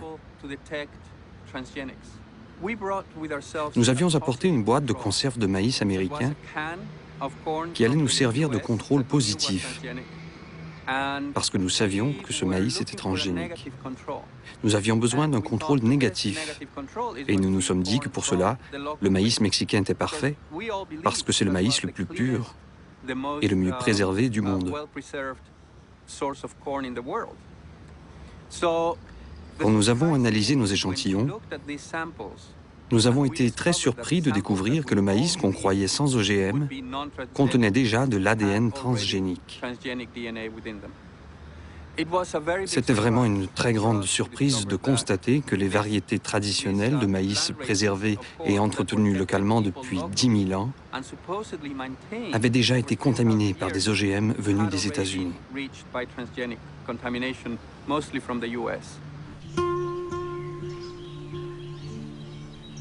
Le Mexique représente le centre d'origine du maïs. Dans la seule région de Oaxaca, dans le sud du pays, on dénombre plus de 150 variétés locales. Cette grande biodiversité est un trésor universel qui abrite le réservoir génétique du maïs, entretenu par des millions de paysans mexicains. Ce maïs, c'est pour la famille? Oui, rien que pour la famille. On fait des tortillas. Celui-là a une belle taille, alors je vais le garder comme semence pour l'année suivante. Vous n'achetez jamais de semences à l'extérieur? Non. C'est un échange? Oui, c'est le troc de l'Antiquité.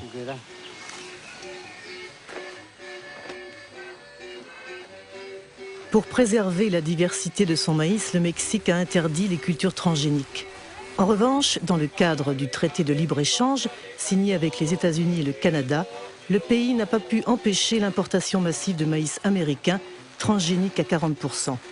Destiné exclusivement à la consommation humaine et animale, le maïs américain menace la production locale.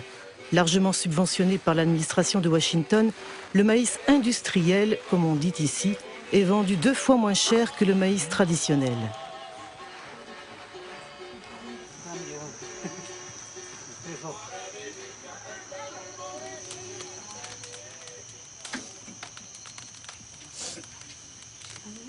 Vous faites toujours les tortillas avec du maïs local? Oui. Il est naturel et donne plus de rendement. Et puis, il est plus nourrissant, car il vient d'une terre pure.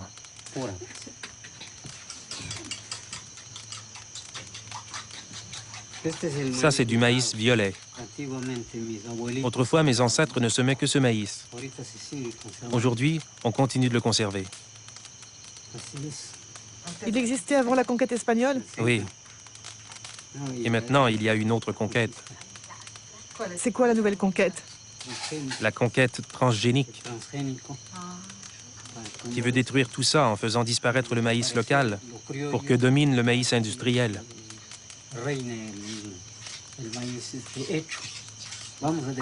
Si c'est le cas, nous dépendrons des multinationales. Nous serons obligés d'acheter les engrais et les insecticides qu'elles vendent, car sans ça, leur maïs ne poussera pas. Alors que le maïs local marche très bien sans engrais ni herbicides. Vous voyez, il est très beau.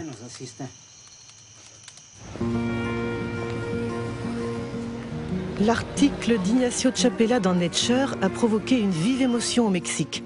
Depuis, l'Institut national de l'écologie a confirmé la contamination du maïs mexicain. Les gènes Roundup Ready et BT ont été retrouvés dans des maïs prélevés dans 5 régions du pays. Que se passera-t-il si le maïs transgénique se croise avec les variétés traditionnelles? Le docteur Elena Alvarez a mené une expérience avec une fleur locale. Elle a inséré le même gène dans plusieurs spécimens de la plante, puis a observé leur croissance. Nous avons constaté que 2 plantes strictement identiques du point de vue génétique, c'est-à-dire qu'elles ont le même génome, les mêmes chromosomes et le même transgène, la seule différence étant que le transgène est situé à des endroits différents, eh bien une fois qu'elles ont poussé, ces plantes peuvent présenter un phénotype, c'est-à-dire des formes florales très différentes. Certaines ont des fleurs qui sont identiques au modèle naturel, avec, comme ici, 4 pétales, avec 4 sépales. Mais d'autres ont des fleurs aberrantes, avec des poils anormaux ou des pétales bizarres. Et certaines sont carrément monstrueuses. La seule différence entre toutes ces plantes, c'est la localisation du transgène qui s'est inséré complètement à l'aveugle. Pourquoi est-ce préoccupant? Au Mexique, une fois que les semences transgéniques seront libérées dans l'environnement, il est fort probable que les transgènes s'insèrent dans le génome des variétés locales mexicaines. C'est un phénomène qu'on ne peut pas éviter, car les plantes de maïs se croisent naturellement par le pollen que transporte le vent. On peut donc craindre que le fond génétique du maïs traditionnel soit affecté de manière totalement incontrôlée.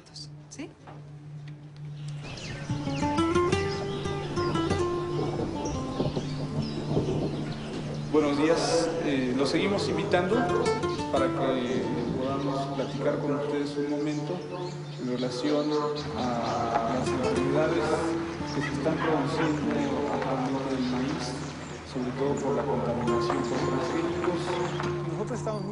Aldo Morales dirige une organisation indienne. Depuis 2 ans, il mène une campagne d'information dans les communautés de Oaxaca.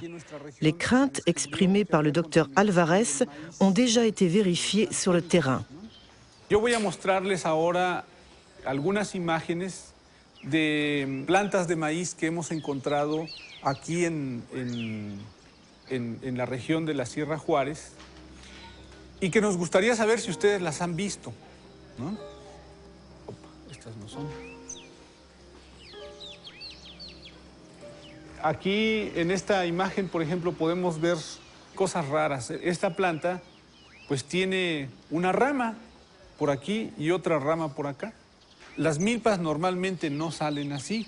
Digamos, sale una hoja y arriba sale un jilote, ¿no? En este caso están saliendo 3 jilotes sobre una sola hoja. Son monstruos.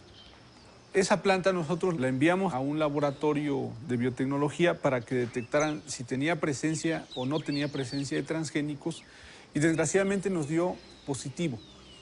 Miren, plantas como esta las hemos encontrado sobre todo en la calle, en algún jardín, porque seguramente alguien fue a comprar el maíz a la tienda y pues iba caminando y se le cayeron algunos maíces y esos maíces crecieron, ¿no?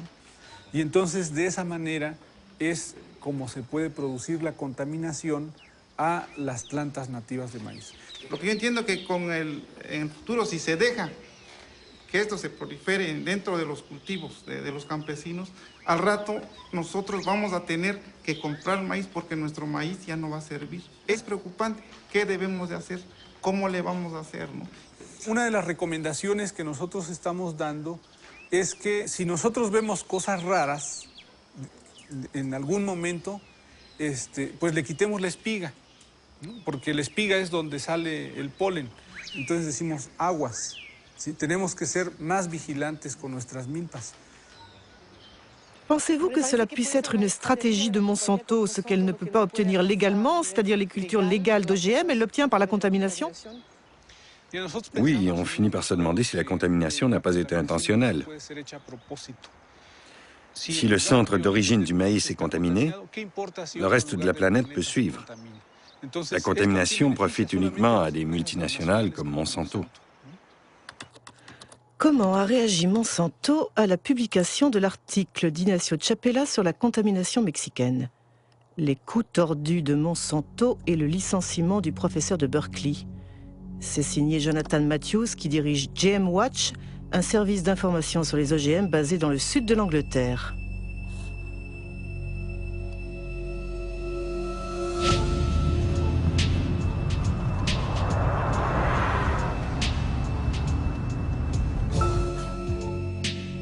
D'après Jonathan Matthews, Ignacio Chapela a été victime d'une campagne lancée sur AgBioWorld, un site pro-OGM. La veille de la publication de l'article de Nature, une certaine Mary Murphy a posté un email que AgBioWorld a distribué à des milliers de scientifiques internationaux. Elle écrit « Les activistes vont certainement faire courir le bruit que le maïs mexicain a été contaminé par des gènes de maïs OGM. » Dès le lendemain, une certaine Andura Schmetacek poste un deuxième email. D'abord un activiste avant d'être un scientifique. C'est vraiment une campagne de diffamation. Les 2 premiers jours, on a d'abord Murphy et Smitacek qui entrent en scène. Et puis, il y a d'autres scientifiques qui réagissent en disant « Nous devons faire campagne contre cela. Nous devons inonder Nature d'emails en disant que cette étude n'est pas sérieuse. » J'ai passé beaucoup de temps à chercher qui étaient Smitacek et Murphy. En ce qui concerne Smitacek, si on regarde les informations techniques en bas de ces emails, on voit « reçu de » avec l'adresse du site expéditeur.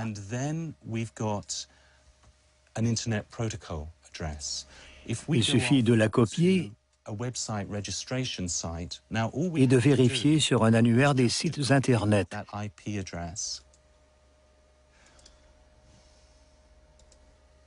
Et on trouve que le propriétaire, c'est la compagnie Monsanto de Saint-Louis.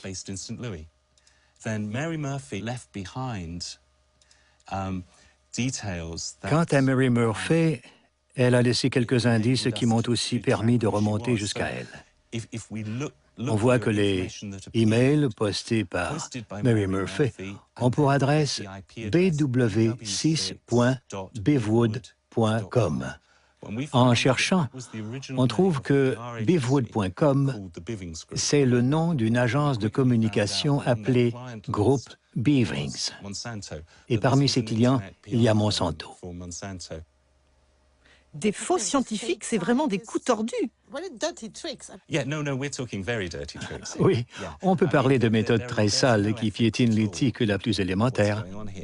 Elles révèlent une compagnie qui est prête à tout pour imposer ses produits partout dans le monde, y compris à détruire la réputation de tous ceux qui peuvent lui faire obstacle. L'accusation de Jonathan Matthews a été reprise par la presse britannique, mais Monsanto a préféré l'ignorer. Tandis qu'elle poursuit son irrésistible ascension, la firme défend sa vision d'un monde transgénique censé résoudre le problème de la faim et de l'environnement dans la plus grande harmonie. L'expérience pratique démontre clairement que la coexistence entre l'agriculture transgénique et l'agriculture conventionnelle ou biologique est non seulement possible, mais qu'elle se passe pacifiquement partout dans le monde.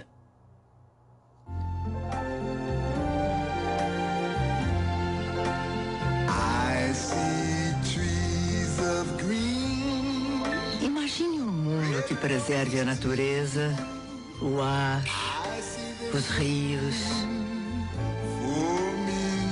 Onde a gente possa produzir mais, com menos agrotóxicos, sem desmatar as florestas. Você pensa num mundo com transgênicos.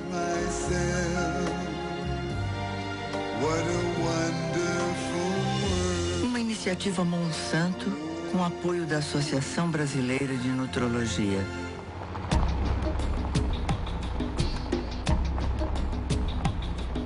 Le monde transgénique.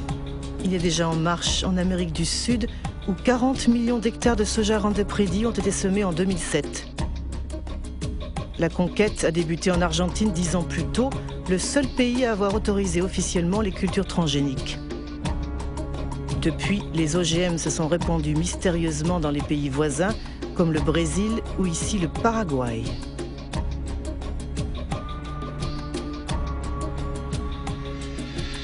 En 2005, le gouvernement paraguayen a finalement légalisé les cultures clandestines pour sauver ses exportations de soja, notamment vers l'Europe, où l'étiquetage des produits OGM est obligatoire. Autant dire que le ministère de l'Agriculture a été placé devant le fait accompli. Nous avons dû autoriser l'utilisation des OGM, car ils étaient entrés, de manière, disons, irrégulière dans notre pays.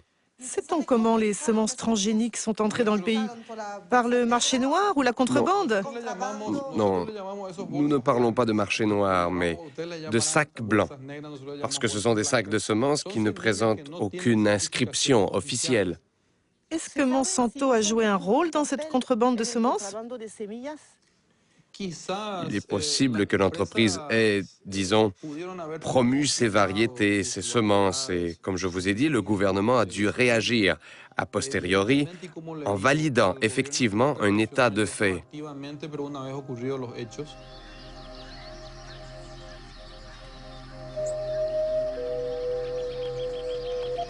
Quelle qu'en soit l'origine, la contrebande fut une bonne affaire pour Monsanto. Dès que les cultures furent légalisées, la compagnie a obtenu que les producteurs payent des royalties sur chaque tonne de soja produite, comme au Brésil.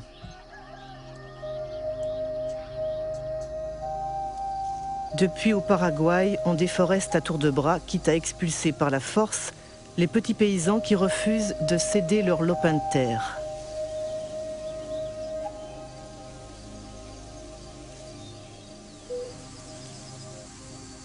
Jorge Galeano dirige une organisation paysanne qui se bat contre la progression de ce qu'il appelle le désert vert. Nous avons ici un exemple de ce qu'est une culture de soja transgénique. En fait, c'est une monoculture qui détruit tout ce qu'il y a sur son passage. Avant, ici, il y avait des bosquets et tout ce qui fait vivre l'agriculture familiale. Des plantes, des arbres, du manioc, du maïs.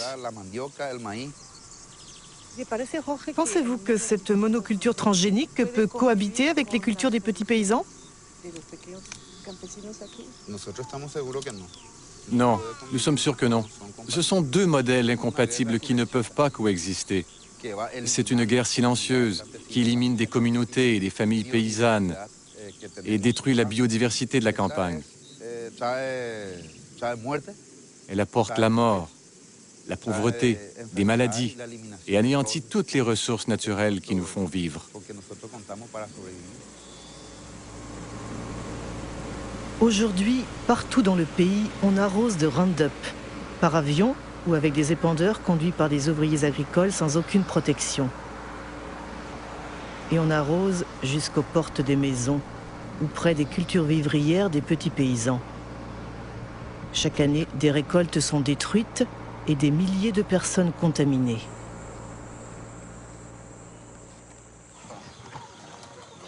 Comme cette famille, cernée par les OGM de Monsanto. Les parents sont inquiets pour leur fils Pedro, qui chaque jour doit traverser les champs de soja pour aller vendre des galettes de maïs fabriquées par sa mère.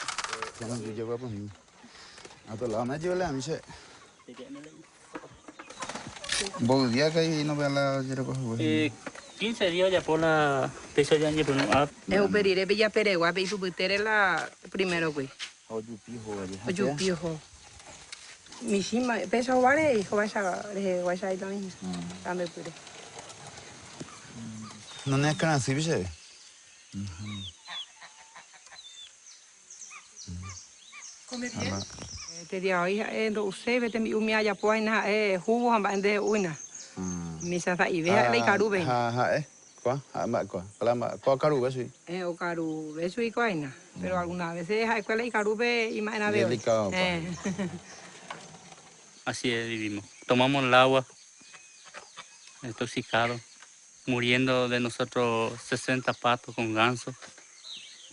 Ahí viene y enseguida cae y muere. Porque allá se pasaba, se mata todo. Ahí en la altura. Y cuando llueve viene el agua y el pato vive por el agua. Y por eso. Au Paraguay, 2% de la population détiennent 70% des terres cultivées et avec les OGM, la concentration ne cesse de s'accentuer. Les 3/4 des producteurs de soja sont des étrangers qui placent leur argent dans le nouvel or vert. Avec la crise de la vache folle et l'interdiction des farines animales et plus récemment l'engouement pour les biocarburants, les cours du soja se sont envolés, provoquant une ruée sur les cultures Roundup Ready. D'après le dernier recensement paraguayen, 100 000 personnes quittent chaque année la campagne pour s'installer dans les bidonvilles des grands centres urbains. La majorité a fui le soja transgénique de Monsanto, destiné à nourrir les poules, les vaches et les cochons d'Europe. Ñaña imita sobre el modelo de producción de la soja transgénica promovido por Monsanto. Pea Orecoja, tiene empresa multinacional, tu cheiteía, un vapor en todo el mundo. Y el objetivo es el control del alimento, allá la producción de alimentos en el mundo. Y cómo a través de la implementación de una agricultura sin agricultor, de soberanía alimentaria que o representar ñandeña mandaña de yeje. Ya producían de ya uana, naña depende y otro de ya carujanwa. Tenemos que luchar por nuestra soberanía, tenemos que luchar por nuestra tierra, tenemos que defender nuestra comunidad, tenemos que defender nuestra familia y tenemos que defender nuestro país. Si la gente que la ciudad de Pan y la ciudad no así. Peñemos a Taigo a ver. Porque la ciudad de yo voy a la guaja y bien de niño tu miña en ella usted oye la ciudad no yo le usted donde plata de uy ella es cada basura. Et j'ajoute que le combat de ces familles pour leur survie nous concerne tous. En 2007, Monsanto employait 18 000 salariés dans une cinquantaine de pays. Tandis qu'à la bourse, le cours de ces actions ne cessait de grimper, ses bénéfices ont atteint $1 milliard. Parmi ces actionnaires, on compte des fonds de pension, des banques, mais aussi des centaines de milliers de petits porteurs.